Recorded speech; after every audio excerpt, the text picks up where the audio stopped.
अस्सलाम वालेकुम दोस्तों, क्या हाल है? ठीक हो? तबीयत अच्छा ठीक है। मैं हम मोहम्मद शहजाद। तो सारे देखो मेरा YouTube channel Malik Shahzad vlog. तो तकरीबन 5 का टाइम जनाब है, आज कोई खास व्लॉग है नहीं। तो आज ना सिर्फ तो छोटी जी अपडेट देनी। अपडेट क्या है फिर मैं तो दसना कि मेरा ना यूट्यूब का चैनल बैंड थी गया। तो कुछ दिन पहले मैं उत्थे उंदे तो शार्ट वीडियो चढ़िया मैं, तो यही वजह को मेरा यूट्यूब का चैनल बैंड थी गया।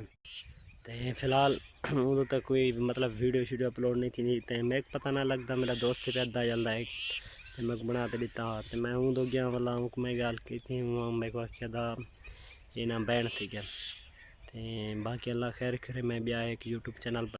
तो बाकी तुम दुआ करो कि मेरा चैनल मतलब जो वार्निंग गई खड़ी वो ख़त्म थी वञे। तो वो वार्निंग होंगी चवी वञे, क्योंकि काफ़ी सारी मेहनत लगती है इतना ही करण ते, ठीक है ना।